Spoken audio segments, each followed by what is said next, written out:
Hi, so this is the main cinematic so far to come out of the Argus content that we're doing at the moment. And people have asked me what I thought about it, and I was going to give my thoughts anyway.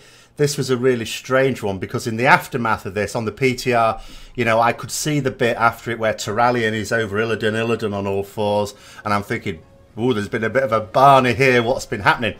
Well, here where we find out what is happening. And there are a number of thoughts I have on it. My most immediate thought is poor old Illidan getting in the neck again. Now, don't get me wrong, there are things that Illidan has done, which is very naughty. But there was a few things in the past where, you know, he didn't, such as, for example, consuming the Skull of Gul'dan to defeat the Legion, you know, during Warcraft 3, the Reign of Chaos. He got, you know, completely chewed out for that. You know, here seems to be another one. No, not for the first time. Illidan has done what he thinks is best to help his people. And he always has. He always has defeated the enemies of his people. Just not always in the way that they wanted him to do. And here he's getting in the neck again. Wish to reclaim what was lost, to be whole again. The Legion's end is all I seek. So, what we have is a situation here where Illidan is being forced to accept this. Remember, I mean, we could call the fact that Illidan's eyes being burned out by Sargeras and replaced was a gift from Sargeras. So is there any difference between this gift of Zira and the gift of Sargeras? What people have noted is that maybe these guys, the Naaru on one hand, the Void Lords on another, are just two opposing forces, monumentally powerful forces. It is all getting very interesting, but what you can clearly see here, Illidan is being forced against his will.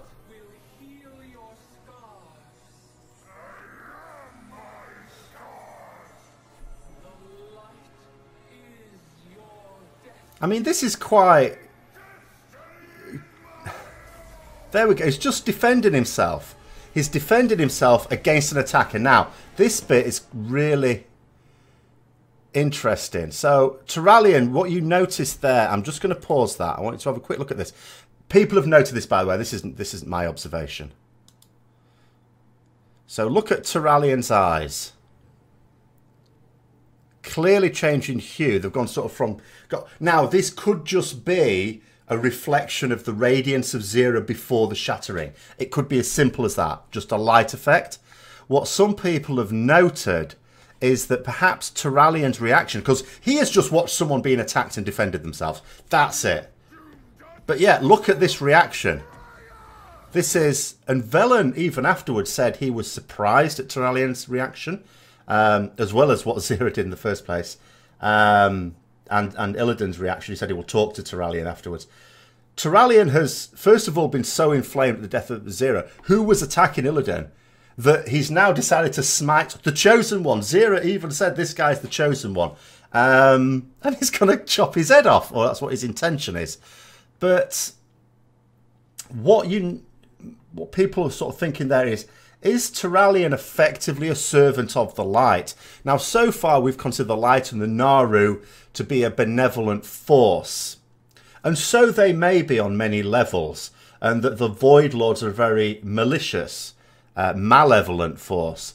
And again, so they may be. So, in terms of what my opinion on this is, I can't help thinking back to a TV programme I used to watch many years ago when I was much younger, called Babylon 5. This is an American sci-fi program. Very, very dodgy CGI, but a really good program. And what you had in this, the story developed over a number of seasons. The main storyline over 4 of its seasons, I think there were 5 seasons altogether. The 5th one was a right mess. But I think over 4 seasons, this main storyline developed, where you had 2 opposing, very ancient, very powerful forces.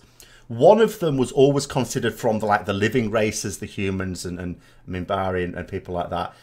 One was sort of considered a very malevolent force, the enemy of all life. And the other one was considered much more of a friend. But they were both very aloof. No one really understood what was going on with either of them.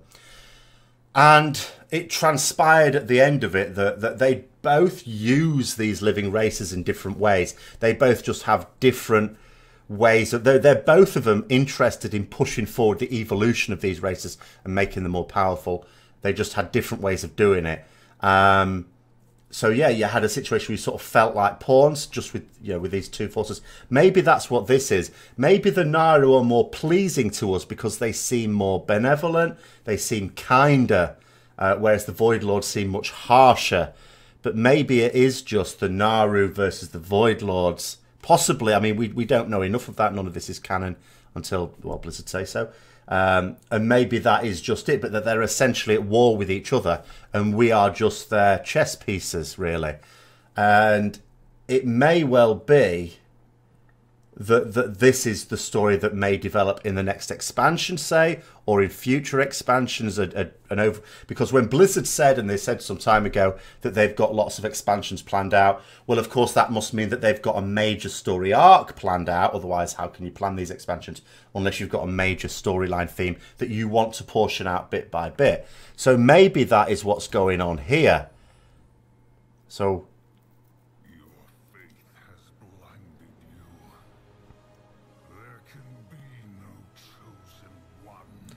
So the suggestion there from Illidan is this whole concept of a chosen one, one who's predestined from birth, is in itself just a device by the Naaru, a con really. And it's maybe a kind one, it's maybe intended to be a white lie, to try and encourage people to rally behind someone, give them strength that they may not ordinarily feel they have.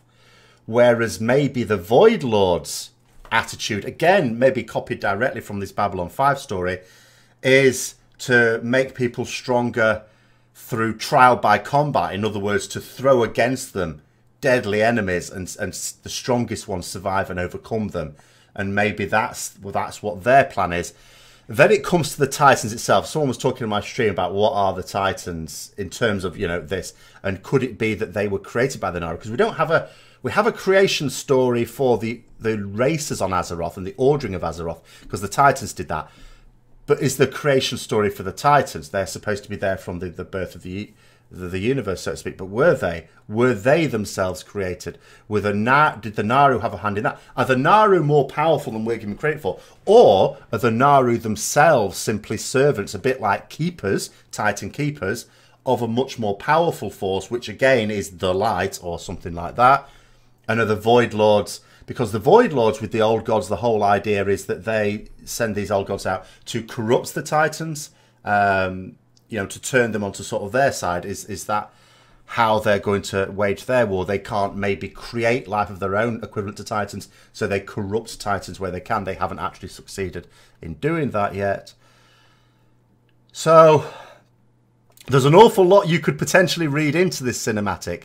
But one thing which is really stands out is I don't think anyone before seeing this cinematic would have not been surprised by Zera's reaction. You know, this idea initially that Zera was going to, you know, remove these scars, as she called it, from Illidan, sure, as an offer. But to actually force him seems to us, I think, very un-Naaru-like. We haven't really seen any forcefulness from Naaru in the past. And there is certainly a different side to Naaru now being shown by this cinematic. I'm not sure we're going to see a lot more in Legion, or at least in this patch. Because remember, although there's still cinematics to come that could put extra twists on things, we've seen the data mine dialogue. There doesn't seem to be a lot that casts much further suspicion on the motives of the Naaru, but maybe that is to come. Maybe it is to come in what comes after Argus in say 7.4, or maybe that's to come in the next expansion, or even a few years down the line. Who knows? So anyway, those are my thoughts. I'll just let this finish off now. Thanks for watching. As always, if you've enjoyed it, don't forget to like, comment, subscribe and share. And until next time, I'll see you later.